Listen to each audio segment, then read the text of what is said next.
Olá, espero que vocês estejam bem. Passo aqui para nós conversarmos sobre avaliação perioperatória. Para essa discussão, separei dois artigos, ambos do ano passado, esse da Sociedade Americana, do American Heart e do American College, a respeito de avaliação pré-operatória e perioperatória, e esse da Sociedade Brasileira de Cardiologia, que é o documento no qual eu utilizei as principais informações para essa nossa discussão. Essas são algumas legendas que nós utilizamos para alguns tópicos que foram colocados de forma abreviada.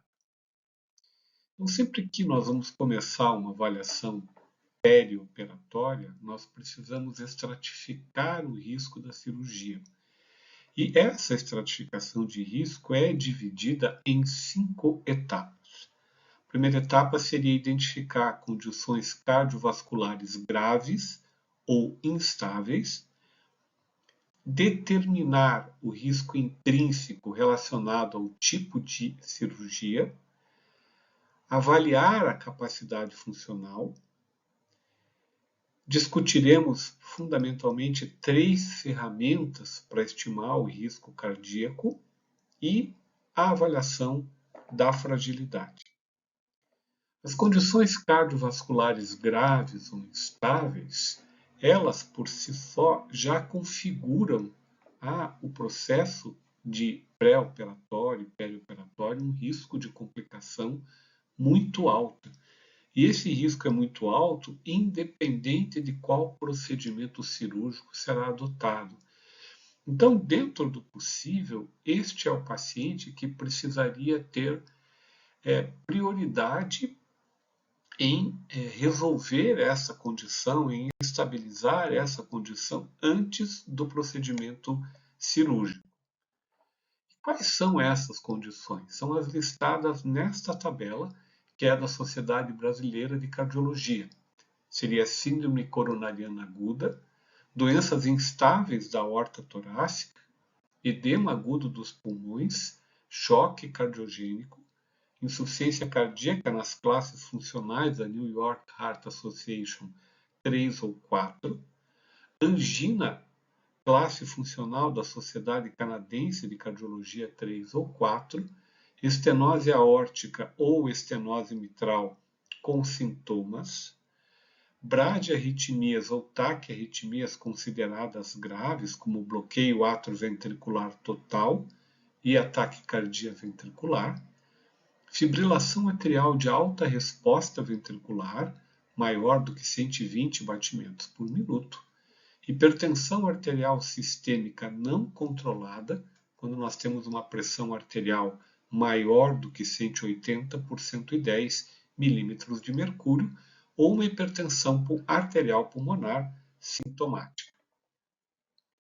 Temos também como estratificadores de risco, o risco intrínseco relacionado ao tipo de cirurgia. E esse risco ele é determinado pelo tipo e pela sua duração. Por exemplo, uma cirurgia de prótese de quadril, ela dura em média de 1h30 a 2 horas e ela tem uma estimativa de perda de sangue em torno de 350 a 500 ml. Então, essa é uma cirurgia que tem um risco intrínseco pela perda de sangue, pela sua duração, pelo tempo de anestesia, independente da característica clínica do paciente. A característica do paciente, portanto, vai ter que ser somada ao risco intrínseco que essa cirurgia tem. E esse risco, a gente sempre procura ver a probabilidade de ocorrência de evento cardiovascular, independente das condições clínicas.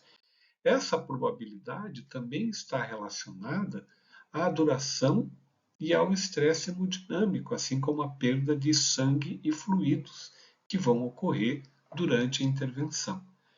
Nos pacientes que têm uma condição clínica estável, que não apresentam condições de alto risco, eles podem ser encaminhados para a realização do procedimento de baixo risco intrínseco, sem necessidade de uma avaliação adicional. apesar da dificuldade de determinar um risco específico para procedimentos cirúrgicos, existe uma proposta da Sociedade Europeia de Cardiologia que acabou definindo mais ou menos é, riscos intrínsecos de cada cirurgia.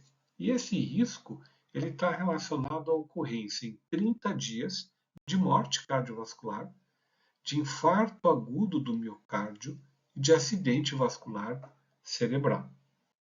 Então, aqui é a proposta da Sociedade Europeia de Cardiologia, considerando o risco baixo as cirurgias listadas aqui, como mama, procedimentos dentários, tireoide, ocular, cirurgia ginecológica dita minor, cirurgia ortopédica dita minor, como por exemplo menisco, de reconstrução, de superfície, cirurgia urológica menor, como ressecção transuteral, transureteral de próstata, e cirurgia torácica por videolaparoscopia. São consideradas cirurgias de risco intermediário carótida, angioplastia arterial periférica, cirurgia endovascular de aneurisma de aorta, transplante renal, de alto risco, cirurgia aorta e vascular maior, ressecção adrenal, angioplastia de carótida com paciente sintomático, revascularização periférica aberta devido à isquemia aguda, pancreática, fígado e vias biliares, esôfago, pneumectomia, seja laparoscópica ou aberta, transplante pulmonar, reparo de perfuração intestinal. Então, este quadro nos dá uma ideia do risco intrínseco de cada cirurgia. E isso é importante que nós consideramos este risco com o risco da condição clínica individual de cada paciente.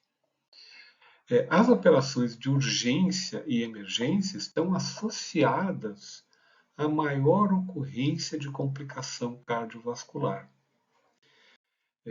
Em situações em que o prognóstico da doença de base que levou à indicação cirúrgica demanda uma intervenção de emergência, nós temos que acompanhar o pós-operatório e o intraoperatório, tentando estabelecer medidas de proteção cardiovascular, incluindo local para o pós-operatório, eventualmente alguma intervenção antes do procedimento, durante e pós o procedimento, que possa proteger a condição hemodinâmica do paciente. Pelo fato de ser uma cirurgia de emergência, nós não conseguimos e não recomendamos nenhum exame complementar que possa, de alguma forma, atrasar a proposta de cirurgia.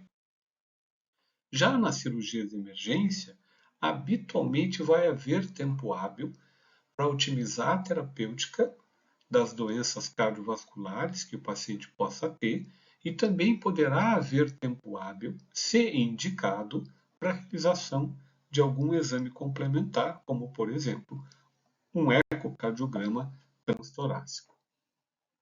A solicitação de provas funcionais para avaliação da isquemia miocárdica, ela não está indicada em cirurgias de urgência, porque o resultado não mudará a conduta, porque como é um procedimento de urgência, a gente não pode adiar para fazer o tratamento. Então, da mesma maneira que nas cirurgias de emergência, nós deveremos acompanhar o pré, o intra e o pós-operatório com medidas, sendo possíveis estabelecer medidas de proteção para a condição hemodinâmica desse paciente.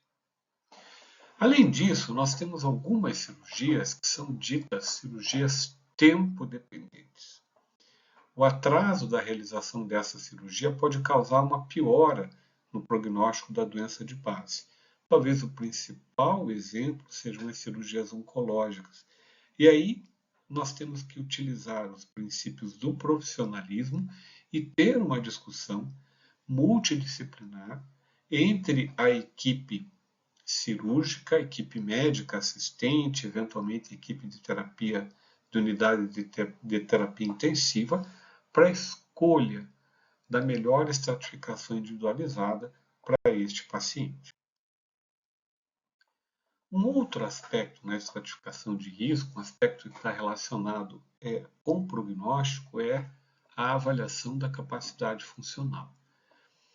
Para pacientes que têm uma capacidade funcional baixa, a gente determina a capacidade funcional baixa aquele que não atinge 4 equivalentes metabólicos, ou, por exemplo, de uma forma mais simples para nós memorizarmos, a incapacidade de subir 2 lances de escada. Esses pacientes com baixa capacidade funcional apresentam maior chance de complicação perioperatória. Nós podemos avaliar a capacidade funcional na prática de duas maneiras. Pelo teste ergométrico.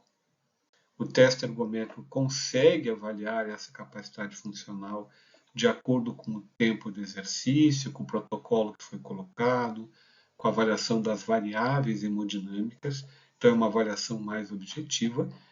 Também podemos avaliar pela história clínica, tentando verificar como se desenvolve a atividade de vida diária do paciente que será submetido ao procedimento cirúrgico. A capacidade de subir 2 lances de escada nos dá a percepção de que esse paciente consegue ter uma atividade de vida diária superior a 4 METs, ou equivalentes metabólicos. E isto está associado, existem trabalhos mostrando isso, a uma menor taxa de eventos cardiovasculares no pós-operatório. Uma outra maneira de se avaliar é utilizando esta pontuação, que é um índice que é calculado somando os pontos de todas as atividades realizadas. Então, quanto maior a pontuação, variação de 0 a 58, melhor é o estado funcional. Esse índice, esse score, ele foi publicado pelo American Heart, pelo American College, também na diretriz do ano passado. E aqui a gente vai perguntar para o paciente, aqui tem uma somatória de pontos, se ele consegue, por exemplo, andar 1 ou 2 quarteirões no plano, isso daria 2,75 pontos. Se ele tem condição de correr uma curta distância, isso já daria 8 pontos. Então, quanto maior a pontuação, melhor a capacidade funcional, melhor o risco do procedimento. E aqui a gente coloca alguns pontos também, algumas outras situações que podem colocar pontos. A tabela tem mais informações do que está colocado aqui. Eu deixo a referência para consulta dos senhores. Junto com a estratificação de risco, nós temos que tentar utilizar ferramentas que nos permitam avaliar esse risco. Essas ferramentas vão nos mostrar a condição clínica do paciente e suas comorbidades. É uma impressão subjetiva. Então, essa impressão subjetiva ela tem que ser valorizada. Então, a gente tem a percepção de ver o nosso paciente, mas existe uma forma mais objetiva de nós colocarmos em escala para fazer essa estratificação de risco. A Sociedade Brasileira de Cardiologia, nesta diretriz de 2024, propõe esses 2 instrumentos como ferramenta para estimar o risco.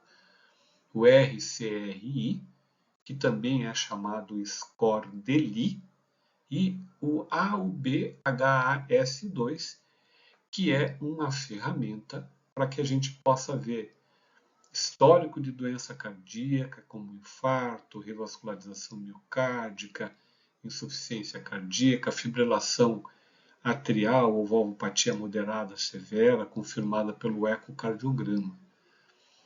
Essas ferramentas elas são resumidas nesta tabela. O score de Lee, ou RCRI, vai ver a história de doença coronária, a história de insuficiência cardíaca, a história de doença cerebrovascular, o valor da creatinina, considerando pontuar acima de 2 miligramas por decilitro, cirurgia intraperitoneal, intratorácica ou vascular suprainguinal, e se o paciente tem diabetes, em uso de insulinoterapia. Já esse scores, o A ou B, ele vai ver o histórico de doença cardíaca, como dito no slide anterior, sintomas de doença cardíaca como angina ou dispneia, idade maior ou igual a 75 anos, hemoglobina menor do que 12 gramas por decilitro, cirurgia vascular arterial ou cirurgia de emergência. Como que a gente interpreta e pontua e estabelece risco com esses dois scores? Nesse score, a gente vai ter para uma ou nenhuma pontuação risco baixo, para duas, risco intermediário, para 3 ou 6, risco alto. Para esse score, o A ou B, nenhuma ou uma risco baixo, 2 ou 3 risco alto, 4 a 6, perdão, 2 ou 3 risco intermediário, 4 a 6 risco alto. Essas ferramentas, elas têm uma limitação. E essa limitação é a acurácia para avaliar pacientes com baixa capacidade funcional. Nós sabemos que aquele paciente que tem uma baixa capacidade funcional, ou seja, ele é incapaz de subir 2 lances de escada, ele tem um pior prognóstico. Então, este é um paciente que nós precisamos avaliar muito bem, planejar o pré-operatório, acompanhar o intra e o pós-operatório muito bem, para que nós possamos, dentro do possível, evitar as complicações. Esses pacientes com baixa capacidade funcional podem ser assintomáticos, porque simplesmente por não fazer atividade física ou por não conseguir, não tem desencadeamento de sintomas. Então é, sem dúvida nenhuma, um paciente muito sensível para avaliação. E, ao mesmo tempo, a gente também tem aqueles pacientes que, com baixa capacidade funcional, que receba estimativa de risco cardíaco baixo intermediário pelos índices. Né? Então, a gente sempre tem que ficar atento a isso. Ela tem que ser, neste grupo, havendo tempo hábil, complementada com testes para avaliar as doenças de maior comorbidade, as doenças mais prevalentes, como a doença arterial coronariana e a insuficiência cardíaca, antes do procedimento. Uma outra limitação também é para determinados tipos de cirurgias, em especial a cirurgia vascular de aneurisma de aorta abdominal.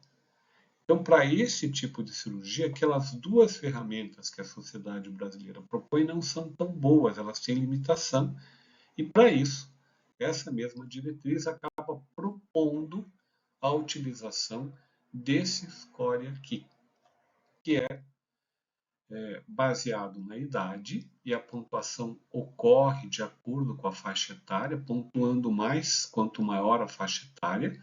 Pontuação máxima que é 4 para pacientes com 80 anos ou mais, doença arterial coronária, insuficiência cardíaca, doença pulmonar obstrutiva crônica, creatinina maior do que 1,8 mg por decilitro, tabagismo, diabetes em uso de insulina, uso crônico de beta-bloqueador e vascularização miocárdica prévia tem uma pontuação negativa.